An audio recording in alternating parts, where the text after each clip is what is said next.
Healing from shame is big, because sometimes we do feel that this is something we need to repress or suppress for the rest of our lives, and there is no light or love in that. It is possible to recover from shame, but we have to take the time to heal from it. I would love you to share, because you're also a best-selling author. You've written a book on this. I'd love you to share about your book and about the steps, maybe a couple of steps from your critical steps to heal from shame.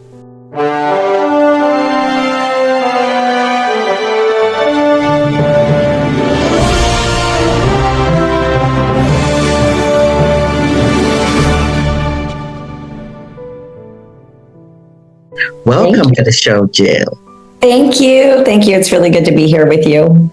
So Jill Schultz is a best-selling author, a serial entrepreneur, a disruptor, and motivational speaker. Jill's mission is to help release people from shame.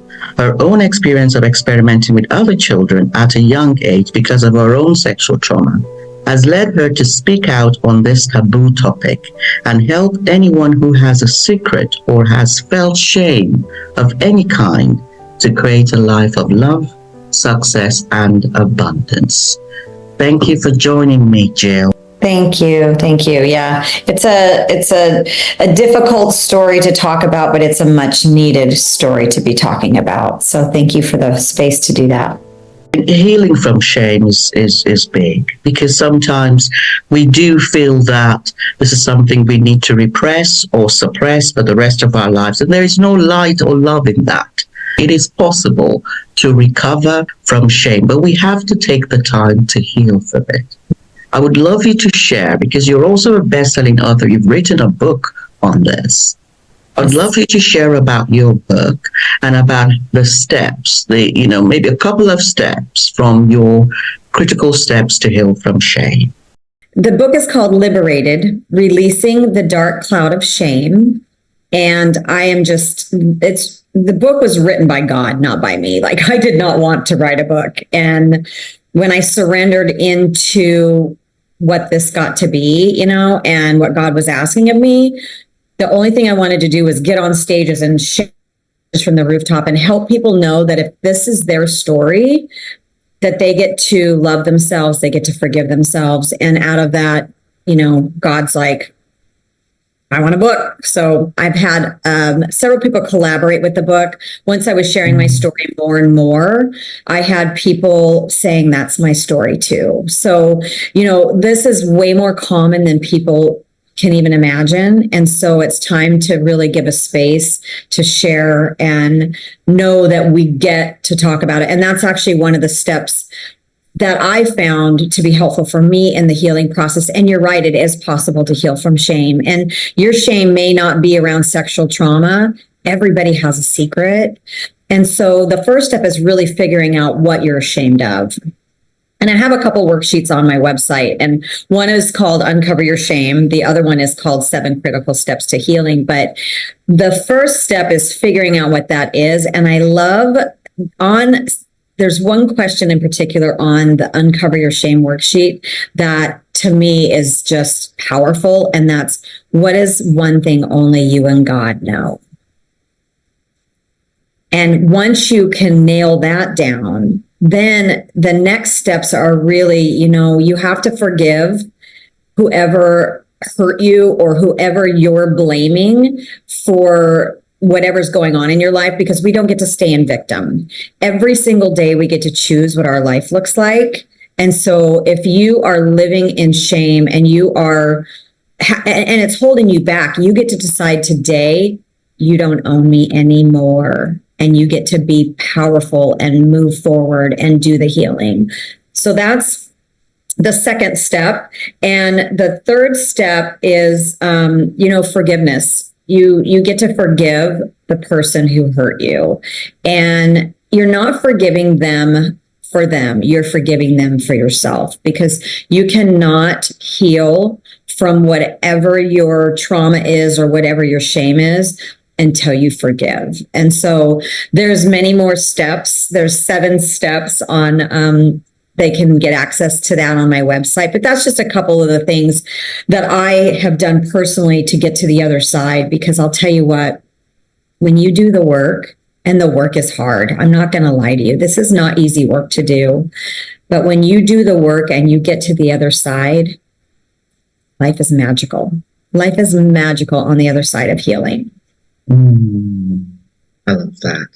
I would love to know, Jill, if you could share with us some of the things that you went through to enable you to uncover that shame. First, tell us about the experiences that led to it, because I find that improving ourselves, transforming ourselves, takes a lot of awareness. Self-awareness is key. Yep. I'd love to know the things that you became self-aware about. But first of all, what happened? Yeah. What is it that led to you having to deal with that shadow? We all have it. I have it. We've all had to overcome it and walk through the steps. But I would love to hear your story, if you could share that with us. Yeah, thank you. And I want to make sure that I do a little disclaimer first, because you've already kind of talked a little bit about my story. But, you know, if this is you hearing this story for the first time and it's triggering for you, or if you are having a memory of something that maybe you have done when you were little, like I did, or if you know, this is just really bringing up a lot of emotion for you. Sexual trauma is really weird because I feel like it comes in waves, and you know, you remember, then you forget, and you remember, then you forget. So if you're having a memory, or if right now you're like, this is something that has been holding me back my entire life, and today is the day that I choose to face it, there are lots of resources available for people to find somebody to talk to get help. I need to know that people are protected as I'm sharing this. So I do have resources on my website, which is jilleschultz.com. It's exactly how my name looks on the screen. So please go to the resources section. There's a get help section. So thank you for letting me say that first and foremost. So I was molested when I was around 3 or 4 years old, and I don't remember who did it, but because of what somebody taught me to do as a little girl, I started innocently and curiously experimenting with other children when I was just a young child myself. And I lived with debilitating shame for 41 years because I thought I was the only little girl who ever did anything like that. I thought I was a monster. I thought of myself as an adult, as a child. Does that make sense? Like I saw myself as an adult acting out on other children when I was just little myself. And so just living with that awful shame for as long as I did. And so now, you know, God has asked me to share my story. And if you don't believe in God or your source or universe or whatever you are, please don't shut off the show because I said God. You know, it's just, it has been my source in my healing process. And you know, now I get to look at it as a gift because now I get to share with other people and help them know that they get to get past this and they get to heal and all of that. And this is so interesting because this is what we find, that it is those who have been victims that then become perpetrators. Unless we heal, that circle continues until we break it. And I think it's so powerful that you know, we are creating that space for us to break these cycles. And some cycles require just us to do it. And some cycles require a community. And I think I would really love to know, Jill, how you began the impact of that shame in your life, because it must have impacted some of your relationships, for instance. And then what made you decide, that point where you then decided, I am an empowered being. These things I am exploring, I'm ready to have another theme. I'm ready to do things, see things, think differently, taste differently, see differently. When did that point come? Do you remember that moment, those moments? Kind of. So there's 2 questions here. How did it affect me? It affected me in relationships with men. I wasn't connecting with men. I would walk in a room and a man would look at me and I would immediately look down. And I finally understood that I didn't want a man to see me, because I thought if a man could see me and knew what I did, how could a man love me? And now I'm like, how can a man not love me? Like, I've done all the work and I know I'm worthy of all that, but that was one of the indicators. I was bulimic until I was 41 years old because of sexual trauma. And it affected me in my business. And, I think if people look at me from the outside, I have 4 businesses. I think that they would probably say, oh, she's successful. But because of my imposter syndrome and because of what I felt I was worthy of, I was never able to take those businesses to the level that I really wanted to scale them.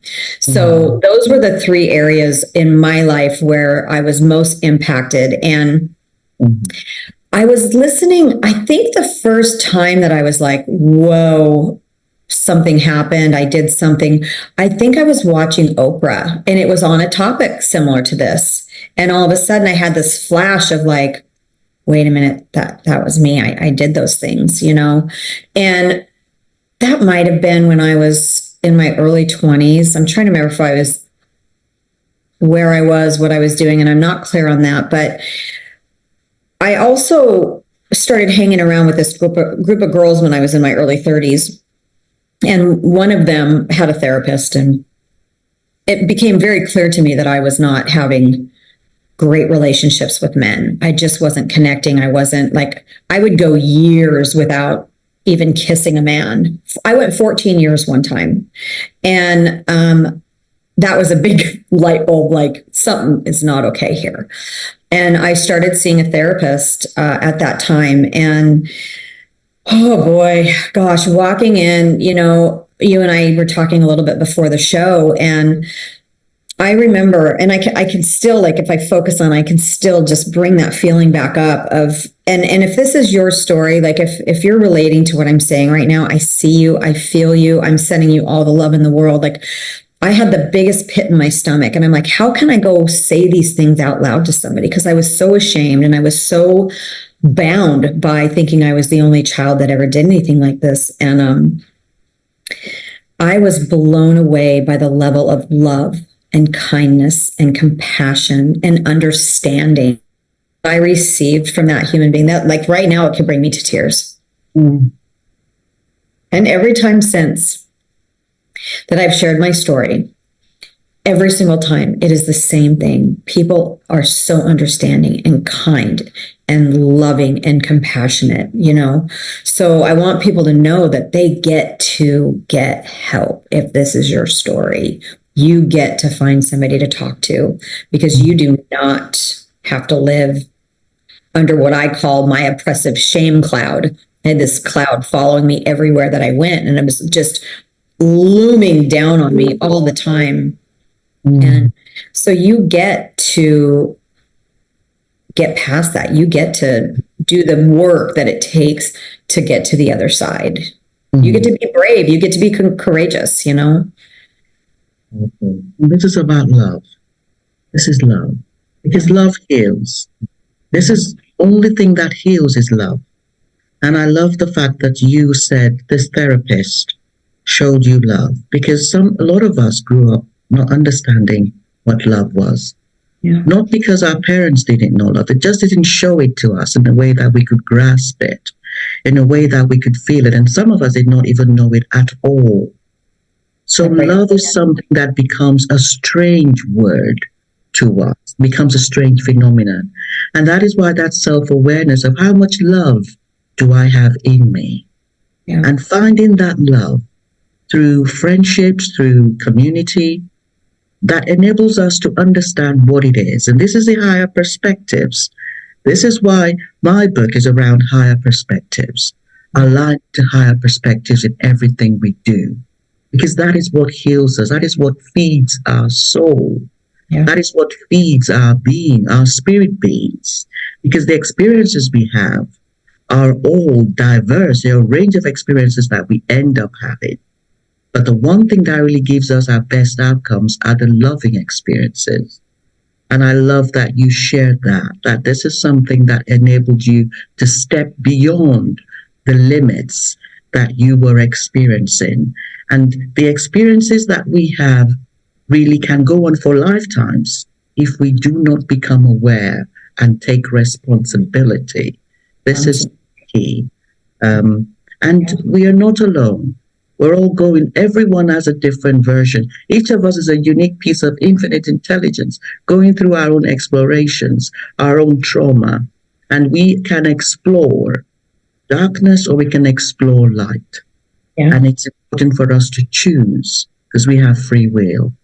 So I love the fact that you came to a point where you fell in love with love and you began to explore light. And now you're successful. You've got your 4 businesses. You've got, you're looking radiant. You're looking charming and you're a bestseller. I love all of that. And this is the transformation that happens when we begin to align deeper and deeper, because it's about frequencies of alignment. Frequencies of love. We deepen in our understanding and embodiment of love. So thank you for sharing that story, letting us know that shame is something we can recover from. Is there anything else you want to share about that before we talk about your book a bit more? Well, my favorite saying in the whole wide world is Neil Donald Walsh, life happens outside your comfort zone. So I want to challenge your listeners to look at what is that. And that goes back to the uncover your shame question. What is one thing only you and God know?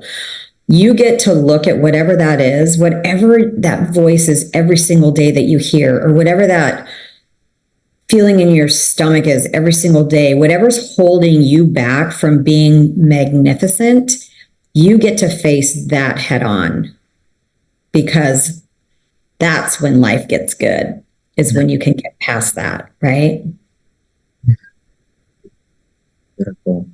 Thank you, Jill. I would love for you to tell us a bit about the book.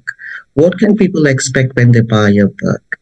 Yes. And so the book is very difficult. I'm just going to say it right now.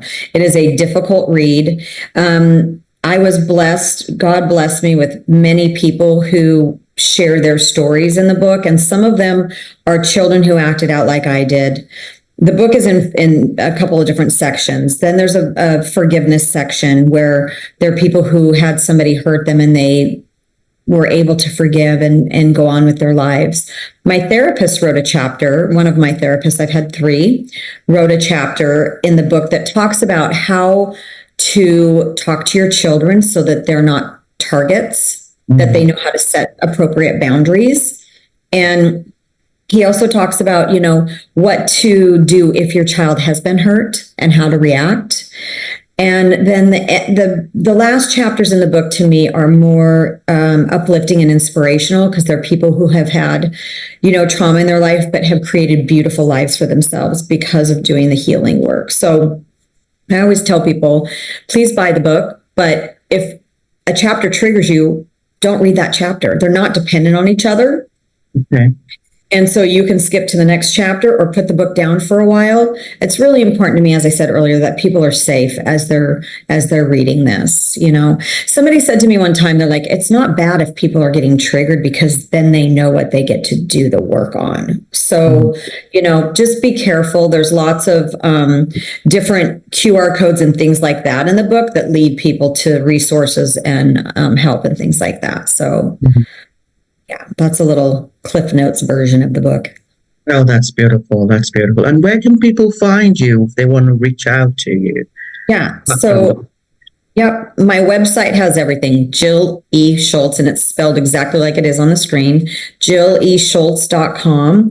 I have my book on there. I have all of my social on there. I have other podcasts that I've done. I actually started doing Jill's Song of the Week because I'm obsessed with music, and I'm trying to show all of my personality that you can lightness around a topic that's taboo and hard. So there's there's different things on there for people to experience. And I'm going to spell your surname for those who are listening on audio, because sometimes... Yes, I didn't. Yes, it's SCHULTZ. So it's Yes. Jill, ESUHULTZ. Thank you very much for joining me today, Jill. You're lovely. So are you. And I'd like to thank our audience for joining us for this episode. And I look forward to seeing you on the next episode of the Daily Soul Bytes show. Bye-bye.